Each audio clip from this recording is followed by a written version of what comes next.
طلع البدر علينا من ثنيات الوداع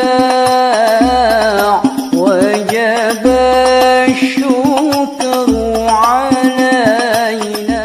Kita memasuki 18 Januari sama dengan 18 Rajab. Itu tandanya kita akan memasuki bulan apa Pak? Ramadan. Berapa hari lagi Ramadan kira-kira? 42 hari lagi, kurang lebih 40 hari lah kita akan dapat Ramadan. Kita berdoa kepada Allah Subhanahu wa taala, mudah-mudahan kita semua bisa mendapati Ramadan tahun ini. Amin. Amin. Allah tunda ajal kita dan kita bisa menikmati diskon besar-besaran di bulan Ramadan. Dikatakan bulan Ramadan ini bulan maghfirah, bulan ampunan. Maka menghadapi bulan Ramadan perlu persiapan. Jadi ada persiapan. Para ulama-ulama dulu dalam menghadapi bulan Ramadan persiapannya 6 bulan. Jadi 6 bulan, 2 bulan sebelum Ramadan udah mulai berdoa. Allahumma barik lana fi Rajab wa Sya'ban wa balighna Ramadan. Jadi doanya 2 bulan.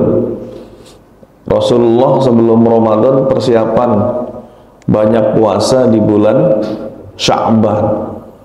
Aktsaru min syiyamihi walam arahu shaiman, kata Siti Aisyah, kami tidak melihat Rasulullah berpuasa min syahri qattun aktsar min syiyamihi Sya'ban.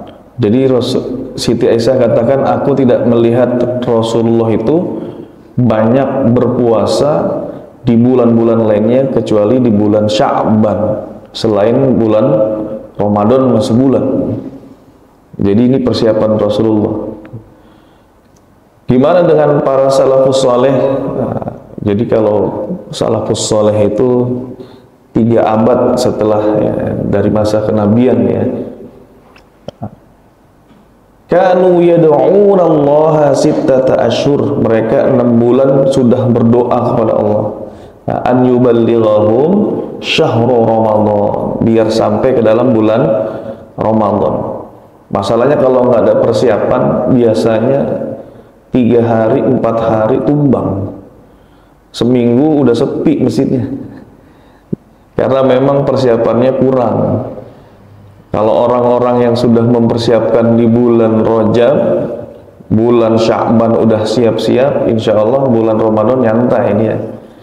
Qiyamul Lail, dari persiapan menghadapi Ramadan. Ramadan Qiyamul Lailnya habis Isya. Ya, itu juga disebut dengan Qiyamul Lail. Qiyam berdiri, Lail malam. Kita lanjut sholat tarawih, termasuk Qiyamul Lail. Tapi kalau misalkan bulan-bulan sebelumnya nggak dibiasain, khawatir cuman nyampe 10 hari pertama, setelah saya itu tumbang semua. Biasanya semangat memang di awal. Maka para ulama berdoa. Selain berdoa juga sudah mulai latihan itu, latihan puasa. Kapan mata furidus siyam? Kalau berbicara puasa, puasa itu baru terjadi tahun 2 Hijriah, Pak. Padahal Islam di Mekah itu berapa tahun?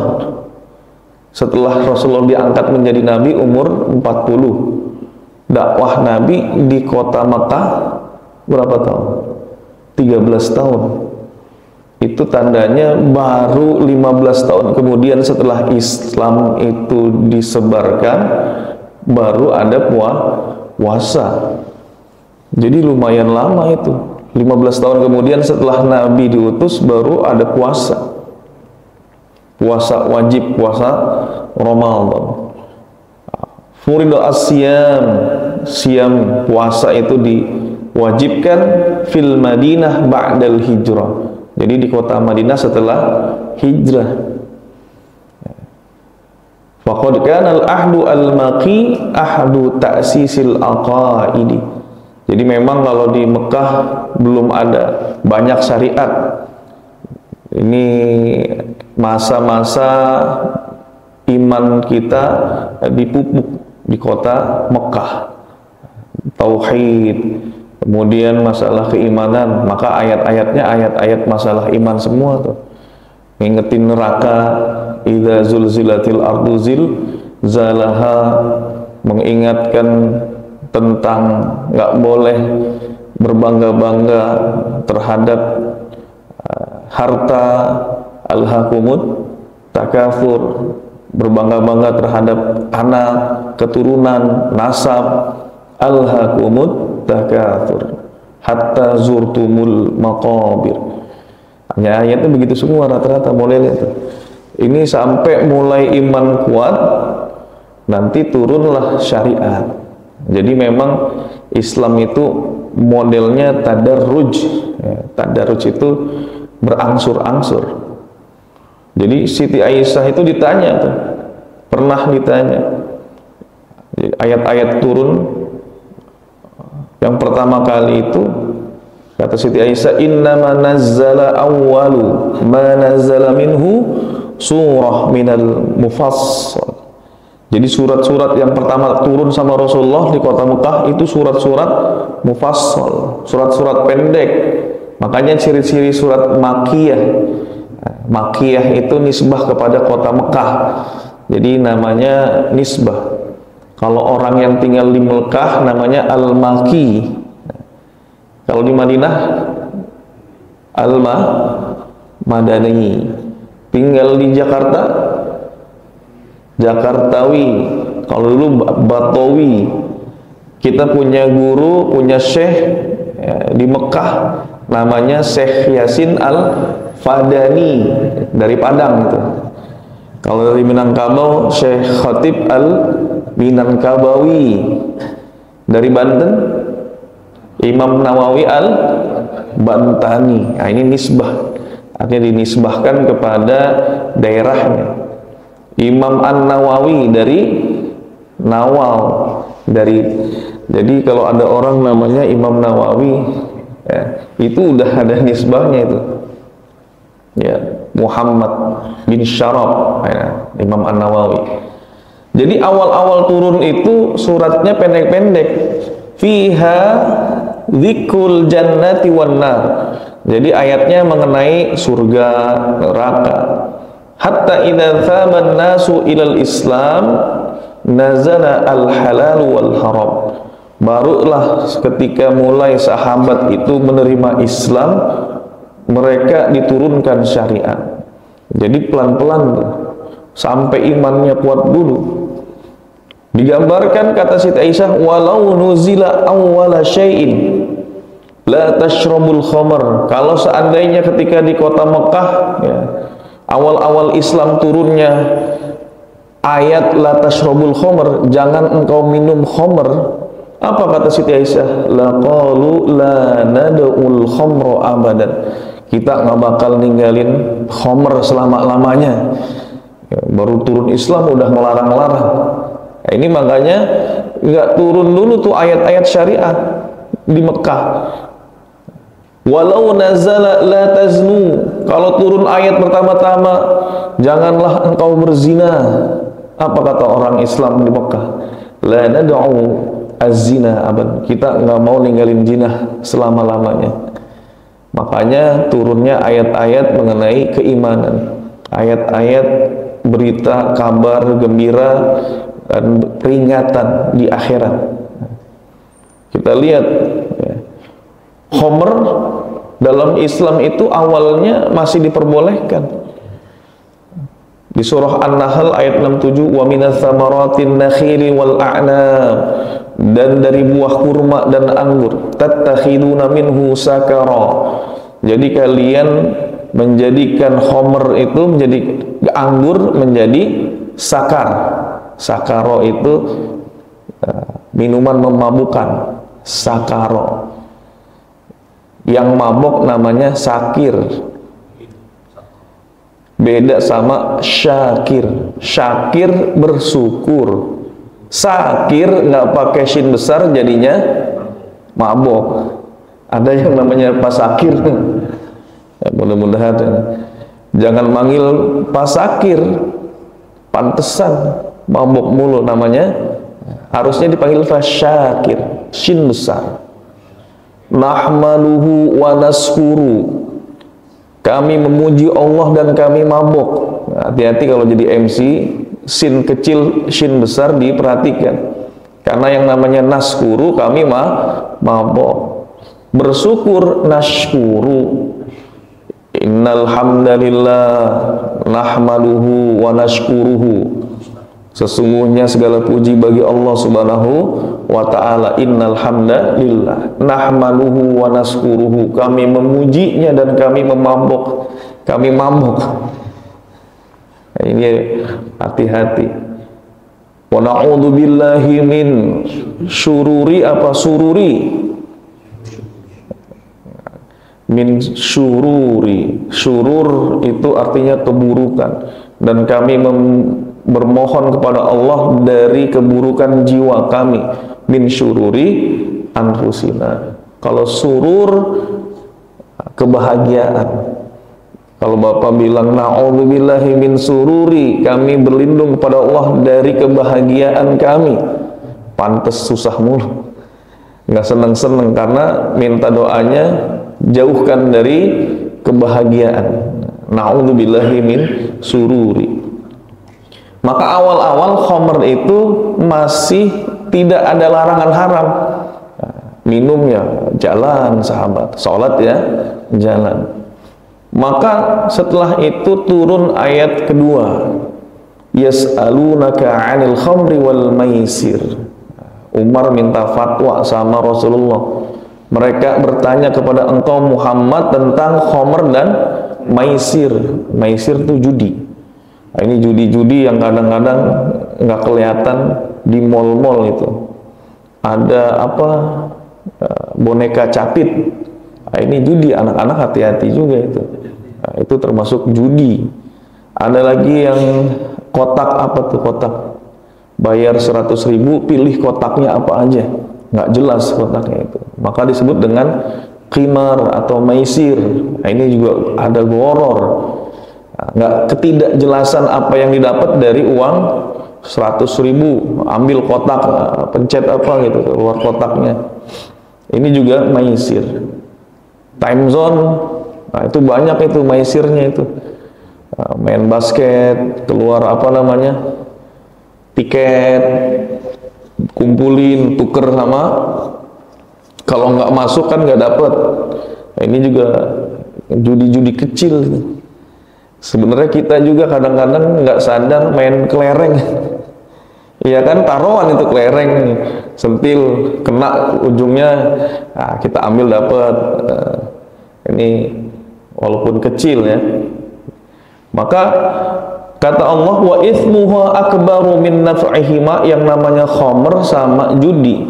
Ya, khamr terkhususnya dia ada manfaatnya tapi dosanya besar. Makanya orang kalau di Eropa minum apa, wine buat ngangetin tubuh, ada manfaatnya, tapi dosanya kata Allah ini besar. Mulai diturunkan khamr haram, tapi cuman sebagian waktu, sebagiannya boleh. Jadi turun itu ayat khamr. Mereka bertanya tentang khamr, apa kata Allah? Ya ayyuhalladzina amanu, wahai orang-orang yang beriman, la taqrabus salata wa antum sukara. Janganlah engkau mendekati salat sedangkan engkau dalam keadaan mabok. Gus, saya pulang dari night club mabok. Ada yang nanya sama Gus, saya nggak sebutin nama Gusnya siapa. Boleh nggak saya sholat katanya? Kira-kira orang mabok boleh sholat nggak Pak? Jangan dengerin orang ngomong nggak boleh sholat, sholat aja. Urusan diterima Allah katanya. Yang melarang Allah padahal. La taqrabus sholata wa antum sukara. Jangan engkau sholat dalam keadaan mabuk, kata dia nggak apa-apa sholat aja, nggak usah dengerin orang bilang sholatnya nggak diterima. Syarat sah sholat apa Pak? Syarat wajib sholat muslim, balik, akil. Orang mabuk berakal? Enggak. Cuman kalau syarat akal ini yang namanya mabuk, dia tetap wajib sholat walaupun ninggalin sholat. Beda sama orang pikun sama orang gila. Misal ada orang gila sebelum zuhur, selesai zuhur masuk asar sembuh. Ya, ada kan kalau penyakit namanya apa? Skizofrenia itu. Dia hilang akalnya, ngomong sendirian, tapi kalau dikasih obat nyambung lagi. Maka ini gilanya gila temporer, nggak permanen. Setengah gila. Luhurnya gimana? Lewat tadi, masuk asar. Beda tadi. Beda sama orang mabuk. Kalau mabuknya sebelum luhur, kemudian asar dia sadar, mandi dia setelah mabuk, luhurnya tetap wajib di qadha. Orang pikun enggak. Jadi beda, hilang akal karena nggak masuk syarat. Kenapa? Pikun itu dia ijbari, penyakit dari Allah langsung. Ini mah hilang akalnya dibuat-buat. Jadi beda, pilihan itu. Yang namanya dosa itu kalau bukan pilihan, ya. Kalau dosa itu pilihan, kalau nggak dosa dia bukan pilihan. Ngelempar, ada orang berburu bawa senapan, bismillah dia nembak rusa, kena orang, mati. Dosa nggak Pak? Nggak dosa, tapi dia bayar diat. Man qatala mu'minan khata'an fatahriru raqabah. Kalau ada orang ngebunuh orang Islam mukmin nggak sengaja, maka dia bayar denda, bebasin budak. Makanya yang namanya bukan pilihan kita itu nggak ada dosa. Jadi kalau kita nggak sengaja, nggak dosa. Kata Rasulullah, Allah itu maafin dosa, maafin umat kita, umat Islam itu kalau dia lupa, nggak sengaja dan dipaksa. Kalau dipaksa ini nggak dosa. Dipaksa untuk nggak beriman, misal saudara-saudara kita ya, di Gaza dipaksa untuk dia keluar dari Islam. Kalau terpaksa dan khawatir dia disiksa, dibunuh, maka terucap itu kata-kata, maka nggak dianggap karena dia dipaksa. Tapi kalau pilihan sendiri baru berdosa. La taqrabus sholata wa antum sukara. Kenapa? Karena sahabat sholat sambil mabuk. Makanya turun ayat ini. Bayangkan namanya surat Al-Kafirun itu ada berapa yang diulang itu? Qul ya ayyuhal kafirun la a'budu ma ta'budun wala antum a'biduna ma a'bud. Ayat ketiga diulang kelima nanti. Wala ana a'bidum ma abattum wala antum a'biduna ma a'bud wala ana a'bidum ma abattum wala antum a'biduna ma a'bud wala ana a'bidum ma abattum. Kata makmumnya nggak selesai. Wajar habis mabok. Lagi mabok sholat nggak selesai. Kuliah akhirnya turun la taqrabus sholata wa antum sukara. Jangan sholat kalau lagi mabok. Oh, kata sahabat kalau mau sholat jangan mabok. Berarti paling enak mabok itu habis isya.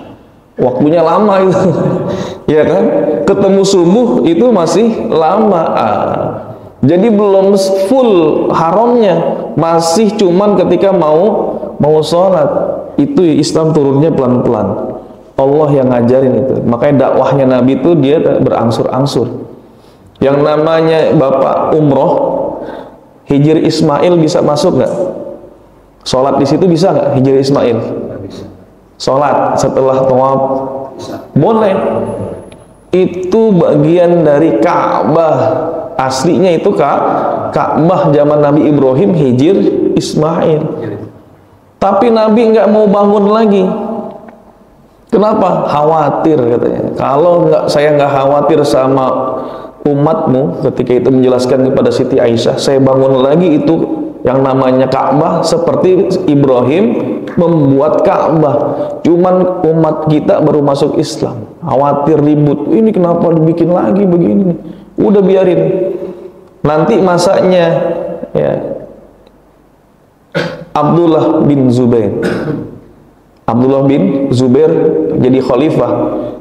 Nah, ini ketika anaknya Muawiyah bin Abi Sofyan ya nanti dibuat jadi apa namanya Bani Abbasiyah itu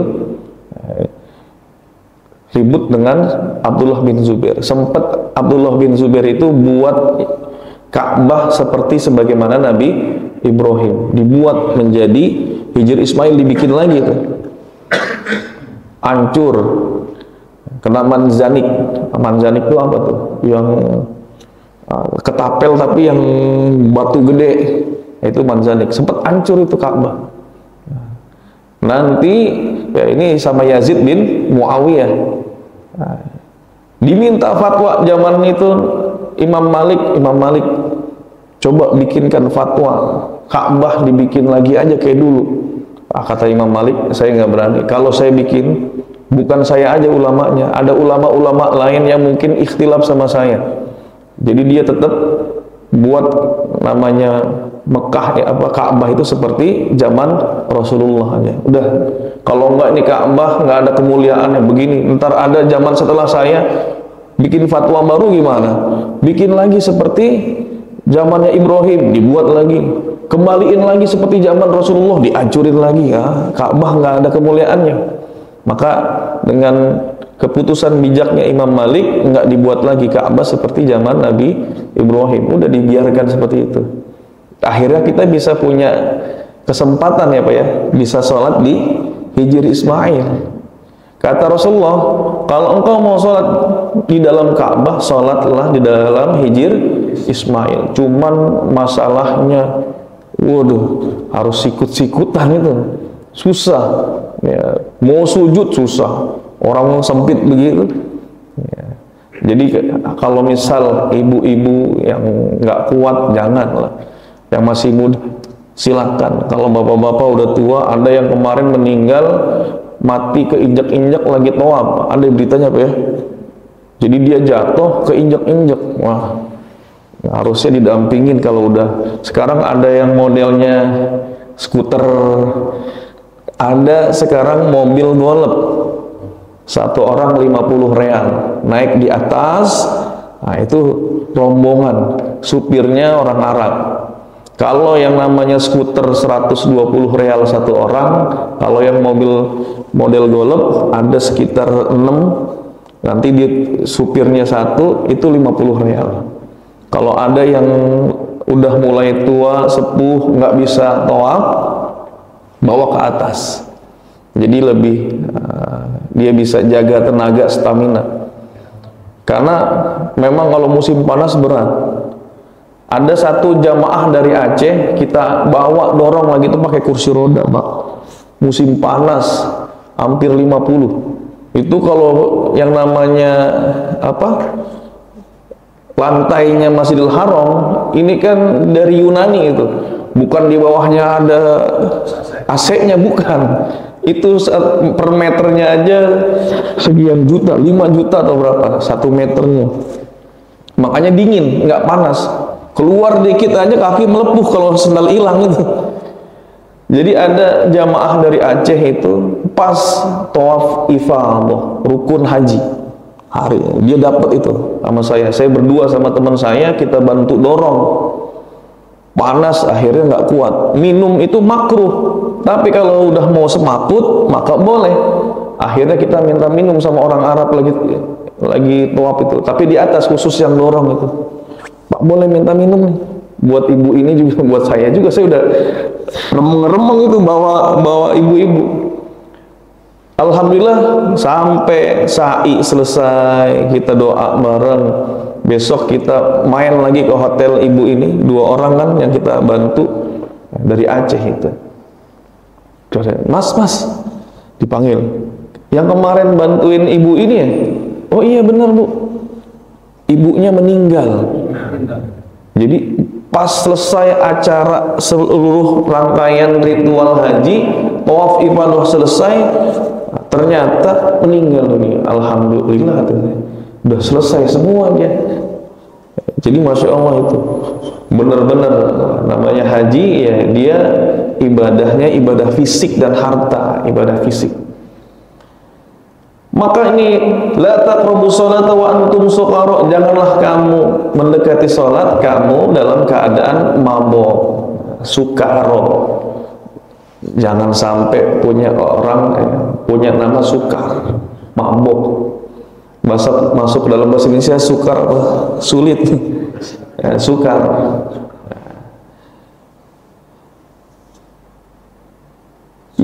Lalu setelah itu turun ayat khamr, diturunkan, diharamkan selama-lamanya, turunnya tegas.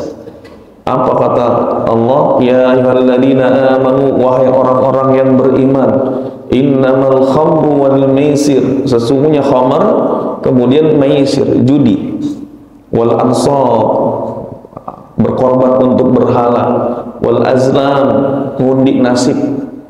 Ngundi nasib kalau di kita ya, ini mengundi nasib dengan panah itu. Kalau orang Arab undiannya pakai panah, kena dapat ambil. Ya. Hati-hati juga ngundi nasib. Atau misal kita masuk ke tempat pemancingan, bayar tiket masuk, pokoknya dapat nggak dapat bayar. Dapat, tapi bayarnya gede, bukan sekedar kayak masuk tiket. Nah ini juga judi, pemancingan ada judinya juga itu. Kecuali dia masuk sekedar pengen mancing, bayar tiket masuknya, kemudian kalau dapat ikannya ditimbang sesuai dengan harganya, dibayar, itu baru boleh. Jadi jangan yang nggak jelas, pokoknya kamu masuk 150.000, terserah, dapat banyak berarti dia untung, nggak dapat dia rugi, maka ini juga judi. Hati-hati juga ikut mancing itu. Rijsun min amali syaitan, maka ini termasuk perbuatan syaitan. Sampai sinilah yang namanya khamr haram selama-lamanya. Jadi bertahap, berangsur. Ini hampir rata-rata syariat modelnya begitu. 13 tahun dikuatkan dengan akidah, baru masuk ketika hijrah, itu pun bukan pertama hijrah, tahun kedua baru ada puasa. Puasa wajib maksudnya di sini. Amma ba'dal hijrah faqad asbaha lil muslimina kian wa jama'atan mutamayyizah. Setelah itu, setelah kita hijrah, kita menjadi jamaah muslim yang istimewa. Apa istimewanya?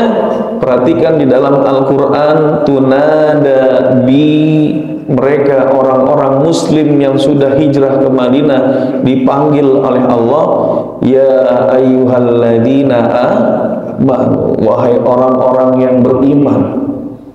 Dulu masih dipanggil ya ayyuhan nas, wahai manusia. Pindah ke Madinah sudah terpupuk imannya, kuat dia pondasinya, maka Allah panggil ya ayyuhalladzina amanu, wahai orang-orang yang beriman.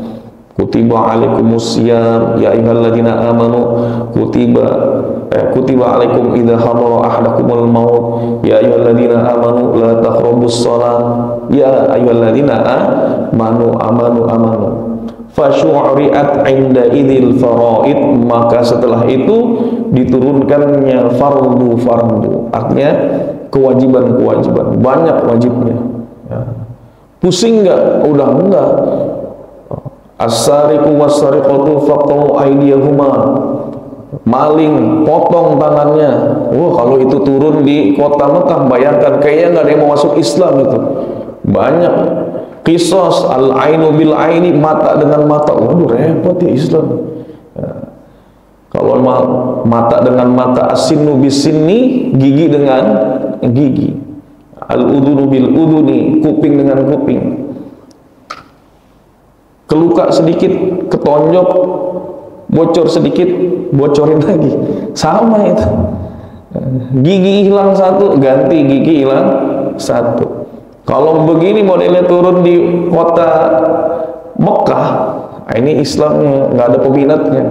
Makanya modelnya taksis, pondasi taksisul iman.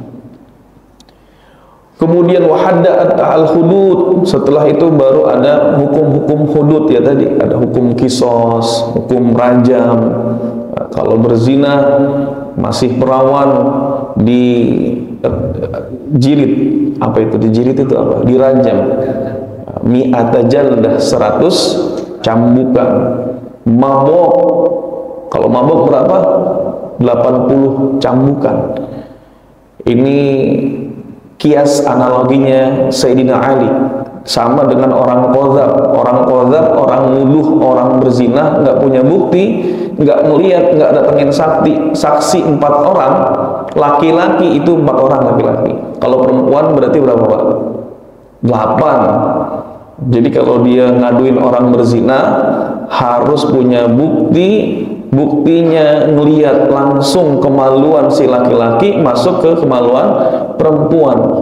Jangan sampai nyebarin berita hoax kalau dia nggak ngelihat dengan mata kepala sendiri. Cuman emang ada orang mau ngeliatin, ngintip 4 orang kita, bener nggak itu masuk? Kayaknya nggak masuk. Nah, kalau ngelihat baru dia jadi saksi, baru dia diberikan hukuman rajam. 100 kalau dia nggak bisa datangin bukti, yang dia ngomong, naudzubillah ya, hati-hati dengan ucapan itu. Orang kumpul kebo, itu kumpul kebo kan artinya berzina. Dia ngeliat nggak, masuk nggak kemaluannya, datangin 4 orang saksinya, yang ngomong perempuan berapa? 2 orang, kurang, harus 6 orang lagi, 8 ngelihatnya rame-rame. Masa iya mau manggil orang rame-rame?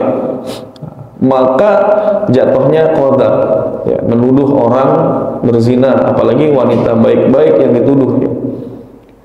Hukumannya berapa? 80 kali cambuk. Kok orang mabuk 80 kali cambuk? Kata Sayyidina Ali, yang namanya orang mabuk ngomong yang lantur. Orang lantur biasanya suka ngomong apa aja yang dia nggak ada buktinya. Sama seperti qadzab, orang qadzab ngomong tanpa bukti, sama seperti orang mabuk. Maka hukum mabuk samain dengan 80 kali cambuk. Ini hudud namanya. Turunnya di kota Madinah. Jadi baru setelah itu kota Madinah banyak aturan-aturannya. Kabur enggak? Enggak, karena udah kuat. Nanti terjadi setelah Nabi Muhammad meninggal, orang-orang yang baru masuk Islam, ya, mereka kan nggak mendapatkan pendidikan langsung dari Nabi itu di kota Mekah, ya. Banyak yang murtad setelah Nabi meninggal. Setelah Nabi meninggal ada yang nggak mau bayar zakat. Jadi negeri-negeri sekitaran Madinah dan kota Mekah yang baru masuk Islam kaget. Suruh sholat tapi bayar zakat juga. Kita maunya sholat aja, nggak mau bayar zakat, ya, karena memang nggak dapat didikan Nabi, belum kuat itu, ya. Maka diperangi oleh Abu Bakar As-Siddiq, diperangi. Kata Umar bin Khattab, janganlah, itu kan masih menyebut la ilaha illallah. Kita kan kata Rasulullah nggak boleh menyerang atau membunuh orang yang masih ada kalimat la ilaha illallah. Tapi kata Abu Bakar, beda. Kenapa? Karena rukun Islam 5, bukan nyampe sholat doang, ada zakat. Demi Allah, saya akan memerangi orang-orang yang memisahkan antara sholat dengan zakat. Akhirnya diperangi. Setelah itu barulah kata Umar bin Khattab, saya terbuka pandangannya, memang mereka harus diperangi. Ini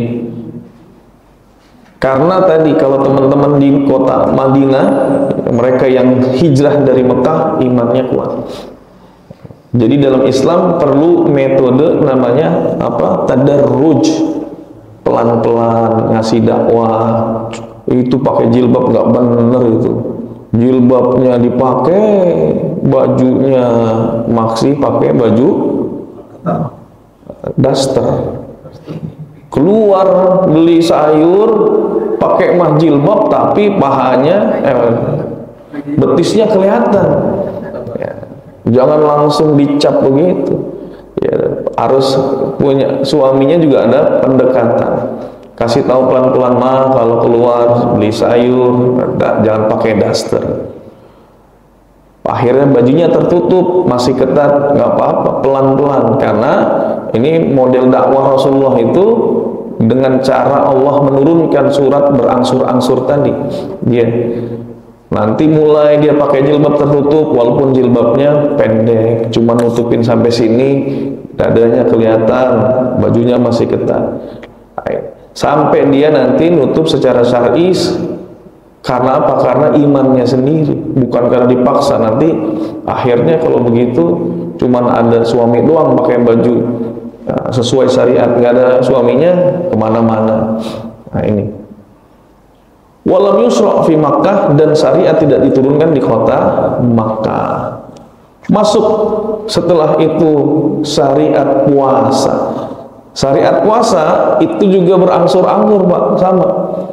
Ada marhalahnya. Jadi yang pertama puasa itu kata para ulama marhalatu takhiril mukallaf al-mutiq lis-shaum. Jadi awal-awal turun puasa di tahun 2 Hijriah, Allah membolehkan orang mau milih puasa atau enggak puasa, silahkan.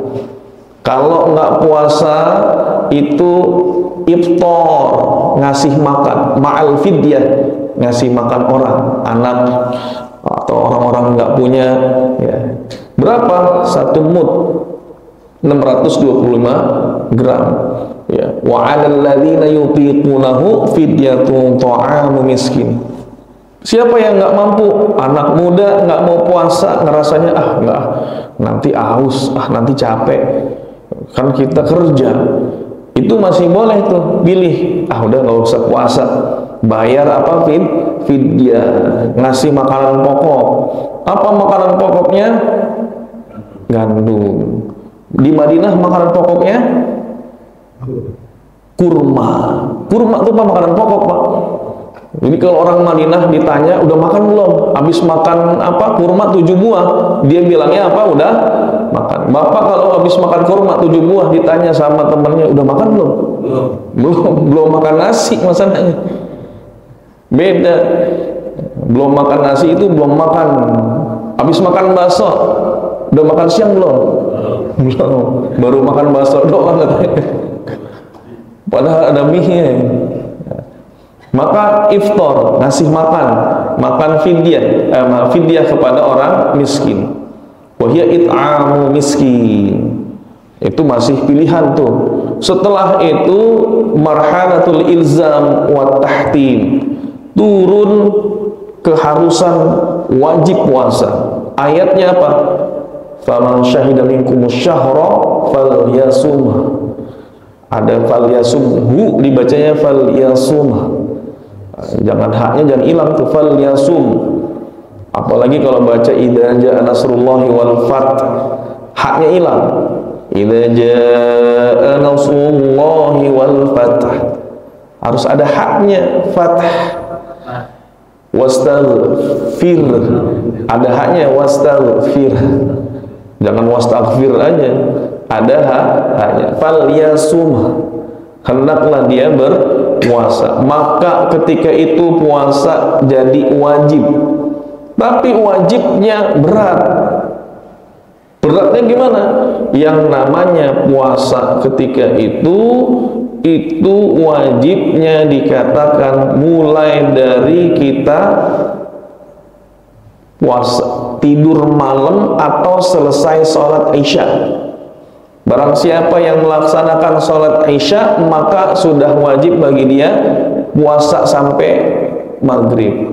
Barang siapa tidur malam, maka dia sudah wajib puasa. Jadi kalau hitungannya tidur malam, ini puasa di awal-awal itu, ya. Tasydid namanya. Faqad kanu ya'kuluna wa yashrabuna wa yubashiruna nisa'ahum ma lam yanamu au yusallul isya. Jadi sahabat itu puasanya sampai maghrib, kemudian lanjut lagi, boleh makan, boleh minum, boleh menggauli istrinya, malam yanamu, sebelum mereka tidur. Jadi kalau bapak tidur malam jam 8 udah nggak boleh makan minum lagi, sudah teranggap puasa. Qadarullah bangun jam 10 malam 2 jam itu, boleh nggak minum? Nggak boleh, karena sudah tidur. Kemudian au yusallul isya, atau sholat isya. Makanya ada kejadian sahabat dari Ansor, kana ya'malu tula yaumihi, sepanjang hari dia kerja. Orang Ansor itu punya gaweannya berkebun. Orang Muhajirin yang dari Mekah kerjaannya apa? Dagang, jualan. Kapan itu? Fisyita iwas soib li'ila fi Quraisy ila fihim rihlatasyita iwas soib. Musim dingin, musim panas, pergi dagang. Orang Madinah kerjaannya berkebun, capek berkebun, pulang dia ke rumah. Maka setelah itu dia nyari bukaan. Falamma hamara waqtul iftar wal intiraq, ya. Kemudian imtalaqat imra'atuhu li talabi lahu at-ta'am. Jadi istrinya keluar rumah nyari makanan buat buka. Dia datang maghrib. Falamma hadarat, pas istrinya nyampe rumah dapat makanan, wajadathu qad ghalabat ainahu, tidur. Ternyata suaminya tidur. Kalau tidur tandanya apa, Pak? Berarti sudah mulai puasa lagi itu. Yang namanya tidur malam menyebabkan seseorang sudah wajib puasa. Istrinya kaget, lah tidur dia, gimana ini? Akhirnya setelah itu tetap besoknya lanjut puasa, semalaman dia nggak makan, kerja lagi. Kerjanya nyangkul, kerja kebun lagi. Wa indama intasafan nahar, masuk tengah hari, ya. Gimana kejadian? Wusya alaihi min syiddatil masyaqqah, pingsan karena saking beratnya. Karena puasanya dari mulai maghrib lagi, ketemu zuhur, bayangkan belum buka ini udah harus puasa lagi. Maka setelah itu turunlah ayat kulu washrabu, makan dan minumlah, kulu washrabu hatta yatabayyana lakumul khaytul abyadu minal khaytil aswadi minal fajr. Kita boleh makan minum setelah maghrib sampai subuh. Gara-gara apa? Gara-gara sahabat pingsan. Setelah itu Umar bin Khattab kejadian, tapi belum diperbolehkan hubungan badan waktu malam itu, belum itu. Setelah sholat isya, kejadian ada istri atau sahabat yang ketiduran, tapi dia pengen berhubungan badan. Kata istrinya, tadi barusan ente tidur katanya. Wah, enggak, cuman tidur-tidur ayam doang katanya. Padahal tidur. Enggak katanya. Atau kata para ulama, sebenarnya istrinya yang ketiduran. Akhirnya apa? Kejadian. Setelah itu dilaporkan kepada Nabi, maka turunlah ayat selanjutnya, uhilla lakum lailatas siyamir rafathu ila nisaikum hunna libasul lakum wa antum libasul lahun. Dihalalkan bagi kalian pada malam bulan Ramadan ar-rafath. Kalau Bapak sudah pernah haji umroh itu, yang namanya haji itu la jidala wala rafath, nggak boleh kita jidal, ya, adu argumentasi sama orang, ribut, dan rafath kata-kata kotor. Maksudnya rafath di sini berhubungan badan. Malam Lailatul malam puasa diperbolehkan untuk berhubungan badan. Hunna libasul lakum, istri kalian adalah pakaian untuk kalian. Nanti maknanya saling menutupi. Wa antum libasul lahun, dan kamu adalah pakaian untuk istri. Larangan buka aib suami istri. Kadang orang bikin status di WhatsApp ngomongin suami, ribut sama suaminya. Ente kalau masalah apa namanya, masalah rumah tangga jangan dibikin status loh, kan orang pada tahu semua. Ya kan saya mau curhat, kata istrinya. Jadi curhatnya di mana? Di media sosial, nggak boleh. Kata Allah apa? Hunna libasul lakum wa antum libasul lahun. Kalian perempuan sebagai apa? Libas, sebagai pakaian untuk suami, dan kamu suami sebagai libas, sebagai pakaian untuk istri-istri. Nggak boleh buka aib masing-masing, kecuali ngelaporin kezaliman. Suami saya nggak ngasih nafkah. Dalam mazhab Syafi'i itu 3 hari berturut-turut, bukan 3 bulan, Pak. Kalau Senin Selasa ngasih makan, ngasih minum, masih aman itu suami. Kalau Senin Selasa Rebo nggak ngasih makan, nggak ngasih minum, boleh seorang istri gugat ke hakim. Karena ayatnya apa? Wa 'alal mauludi rizquhunna wa kiswatuhunna. Bagi seorang suami, alal maulud yang dilahirkan dikasih anak, rizquhunna ngasih makan, kiswatuhunna ngasih pakaian. Nggak ngasih berturut-turut 3 hari, boleh dibawa ke pengadilan. Tapi kalau baru 2 hari nggak bisa. Senin Selasa dikasih makan, Rabu Senin Selasa nggak ngasih makan, Rebo ngasih makan, lanjut lagi Kamis Jumat ngasih makan, Sabtu ngasih makan, Kamis Jumat libur, belum boleh. Kata suaminya, oh begitu caranya, gua kasih 2 hari pere aja lah, jangan sampai 3 hari pere gitu. Jadi ini Islam. Kemudian kalau misalkan 2 hari itu bagaimana hitungannya? Hitungannya hutang. Kalau istrinya udah nggak apa-apa, sebulan nggak dikasih, bapaknya masih nyari gawean nggak temu-temu, sebulan 2 bulan masih ridho istrinya, maka setelah dapat pekerjaan hitungannya hutang. Sehari makannya berapa? 50.000, 3 kali makan. Ya. Pakaiannya gimana? Transportasinya gimana? Itu tanggungan suami. Mandinya gimana? Tanggungan suami. Maka dihitung itu, dihitung hutangnya, maka wajib dibayar. Kalau istri nuntut, tapi kalau istrinya ridho, nggak apa-apa. Beda tuh, udah nggak apa-apa. Ayahnya lagi belum dapat kerjaan, disupport secara hitam di atas putih, itu boleh diminta sama istri sebagai hutang jatuhnya. Kalau mau diridhokan, boleh. Kemudian setelah itu, setelah susah, maka tadi akhir daripada perjalanan syariat puasa, sampailah kita sekarang, mulai dari waktu subuh sampai maghrib.